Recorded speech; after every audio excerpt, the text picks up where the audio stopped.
बिस्मिल्लाहिर्रहमानिर्रहीम, अस्सलामुअलैकुम। Welcome back to delightful food. एक और नई रेसिपी के साथ हाजिर हुई हूँ।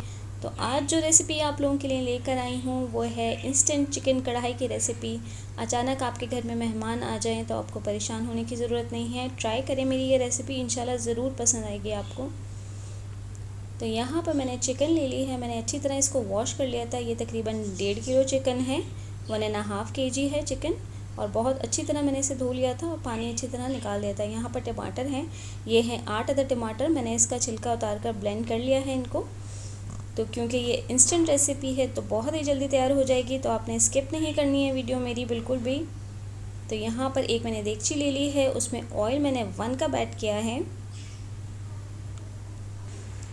कढ़ाई में ऑयल थोड़ा ज़्यादा ही अच्छा लगता है। अगर आप चाहें तो पकाने के बाद जो एक्स्ट्रा ऑयल आपको लगे कि बहुत ज़्यादा हो गया है तो निकाल भी सकते हैं।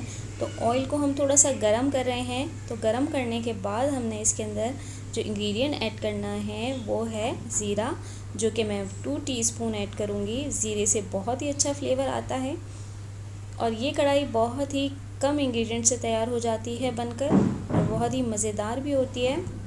अब इसमें हमने चिकन ऐड कर देना है। ज़ीरे को बहुत ज़्यादा फ्राई नहीं करना है ऑयल में।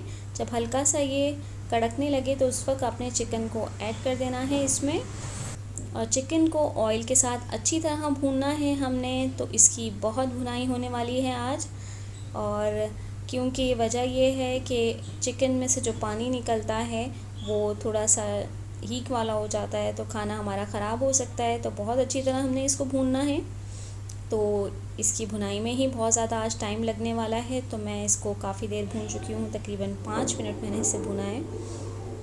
और चिकन हमारा बिल्कुल भी नहीं टूटेगा, बिल्कुल परेशान होने की ज़रूरत नहीं होगी आपको। लेकिन हमने इसका पानी जो भी चिकन का निकलेगा बहुत अच्छी तरह से इसको खुश्क करना है।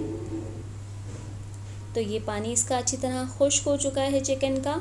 तो अब इस स्टेज पर हमने जो टमाटर का पेस्ट बना के हमने रखा था वो हम इसके अंदर ऐड कर देंगे।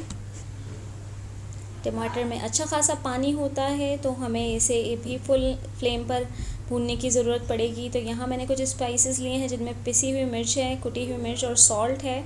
तो ये 3 इंग्रेडिएंट्स इस स्टेज पर हमने ऐड करने हैं। तो वीडियो के साथ रहिएगा, वीडियो देखते रहिएगा, ताकि बीच में जो इंग्रेडिएंट्स मैं ऐड करूँ वो मिस ना हो जाए आपसे। तो एज़ पर योर टेस्ट आप ऐड कर सकते हैं पिसी हुई और कुटी हुई मिर्चें, बट मैं आपको रेशो बता देती हूँ कि यहाँ पर मैंने 1 टेबलस्पून पिसी हुई मिर्चें और 1 टीस्पून कुटी हुई मिर्चें ऐड की थी, और 1 ही टीस्पून मैंने सॉल्ट लिया था। तो इसे अच्छी तरह भून रही हूँ मैं, और काफ़ी हद तक ये भून चुका है, पानी इसका खुश्क हो चुका है।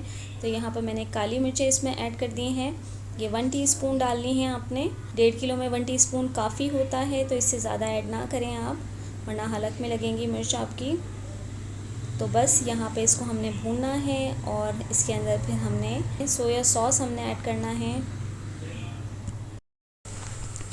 थोड़ा सा हम कढ़ाई को और भूनेंगे, और उसके बाद मैं सिरका इसके अंदर ऐड करूँगी ताकि तमाम मसाले यकजा हो जाएं और चिकन में अच्छी तरह इन सब का फ्लेवर आ जाए, जो भी एक्स्ट्रा पानी हो वो भी खुश्क हो जाए। तो यहाँ पर मैंने 1 टेबलस्पून सोया सॉस को ऐड कर दिया है, इससे बहुत ही अच्छा फ्लेवर आता है। हरी मिर्चें यहाँ पर मैंने 2 ली थी, बड़ी वाली हैं ये, और मैंने इसे काट लिया है। काट कर डालने से बहुत अच्छा इसका फ्लेवर आएगा।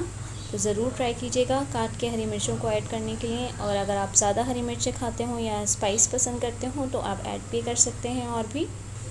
तो ऑयल इसका ऊपर आना शुरू हो गया है, इट मीन्स हमारी कढ़ाई बिल्कुल तैयार होने वाली है। तो इस स्टेज पर मैंने हरी मिर्चें इसके अंदर 2 ऐड कर दी थी, और ताकि ये इसके अंदर थोड़ा सा ग्रीन सा भी लुक आए। तो ये लीजिए, हमारी मज़ेदार सी इंस्टेंट कढ़ाई बनकर तैयार हो गई है। I hope you like my video. Thanks for watching my videos. Take care, अल्लाह हाफ़िज़।